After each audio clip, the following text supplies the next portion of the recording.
Eventually, because there is no support, individual investors start to get scared. They start selling their shares on a daily basis. And that's what happened to Starbucks. Eventually it just kept dropping and dropping and dropping and dropping and dropping.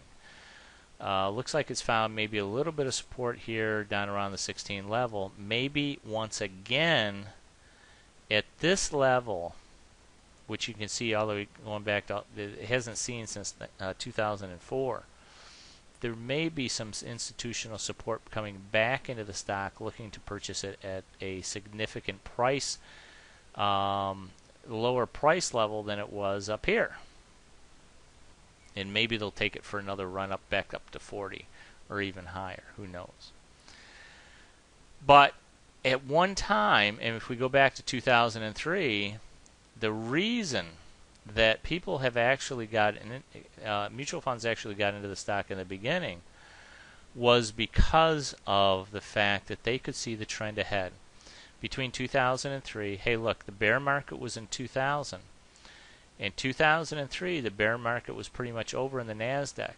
Things started turning around. There was investment. Businesses started investing. The economy was looking much better. And they knew that the consumer was the one who was going to benefit from this turnaround in the economy. And there was going to be a tremendous amount of wealth created for consumers over the next few years. And so they got into stocks like Starbucks and ran up the price. So as Starbucks prospered, so did the mutual funds who bought their stocks. But at some point, they realized that, hey, the party is over.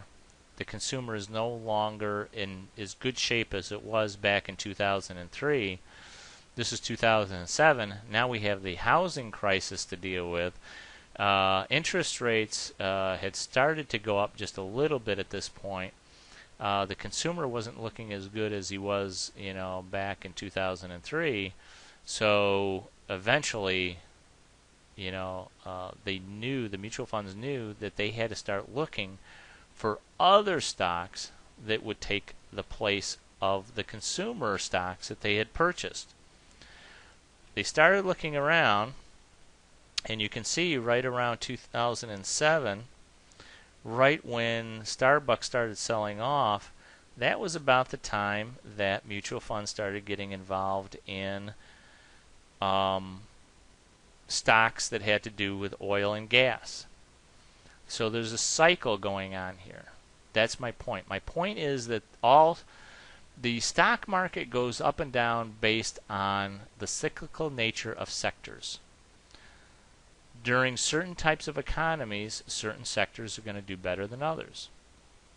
In the case of from 2003 to 2006, it was, in fact, the consumer that was the winner during that period. Interest rates were low. They were buying houses. They were buying big SUVs. Gas prices were low. This was the time of the consumer. Now we're changing again. In 2007, mid-2006, 2007, mutual funds realized, looking ahead in their magical crystal ball, which they don't have, that in fact gas prices are at historic low. They realize that gas is going to be a significant factor in the economy, and they probably receive, research reports stating that, there's going to be a gas crisis in a couple of years if the government doesn't do something. And so they started to put their money on the table and started to buying up all these oil and gas stocks, going back here in mid-2006, 2007. As soon as they decide that oil and gas, the sector of oil and gas stocks is going to be the next hot stock, everybody jumps into it, and the prices will just run through the roof. As soon as they see institutional support here, prices will continue to go up because those mutual funds are buying, they're selling, they're buying, they're selling. That's another thing too. On the way up, not only do mutual funds buy, but they also sell occasionally, because if they continue to buy, the prices are just going to run up on them too high. So occasionally on the way up, the mutual funds also have to sell once in a while. But on average, they're going to buy more than they sell. For example, during this run here, maybe they bought, a couple million shares, but they unload a couple 100,000 here. They buy another million shares here, but then they start unloading a few 100,000 shares here. They provide support by buying more here, selling here, buying more here, buying, selling more, buying, providing support. At this point, people start to realize, hey, this rig, this Transocean is starting to go up in price. After all, it broke through a significant price level here at 90. Wow. Okay, now's the time to jump on. People jump on, mutual funds sell, they support it by buying, and it runs up into an exuberance kind of a run here.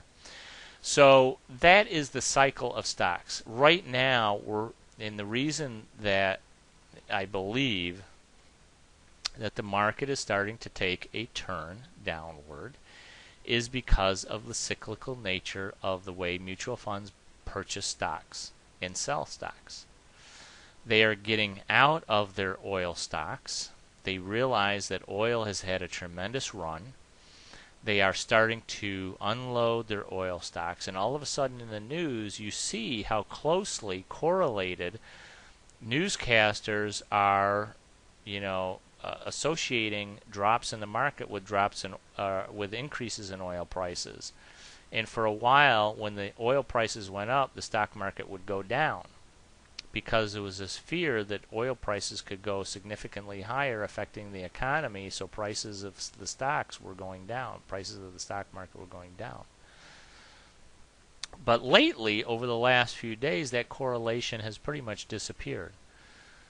I mean, newscasters will say just about anything if they think there's a correlation. Here they use the excuse, on these days here, they use the excuse that, prices of the stock market dropped because oil prices were going up. Well, on these 2 days here lately, oil prices have actually dropped in price, but the stock market continued to go down.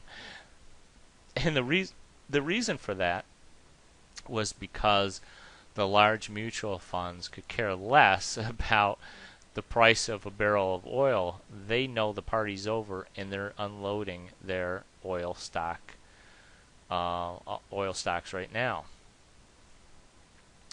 So there's a sector transition going on. Mutual funds and large professional investors are getting out of their oil stocks. And what you want to kind of take a look at is, what is the next sector to be hot? What is the next sector that mutual funds and other professional investors are going to start putting their vast resources of money into? And that is something that you can do some research on. You can kind of keep an eye out for what people are talking about. I've heard a couple of things like, if you listen to the news very carefully, you have to kind of filter out the baloney from what's real.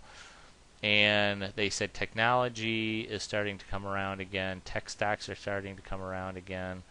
And if you take a look at the QQQs, which is the PowerShares ETF for the NASDAQ 100, you can see that during this recent rally, the prices have run up pretty good. They have really, really done well and held their own in this most recent sell-off. They have stayed within their channel, and not only that, but they stayed above their 200-day moving average here, which is significant. So, technology stocks is a possible sector that could become very, very strong here. And that's where, maybe that's where the mutual funds are putting money. So all we're doing is we're kind of looking for clues as to which sector now is going to become the hot one. Some other people have said that financial stocks, like banks, maybe Goldman Sachs, Lehman Brothers, and some others. No, not this one. I'm sorry. I have to go back to my list here. XLF. I've got it on my watch list right here. Not XFL.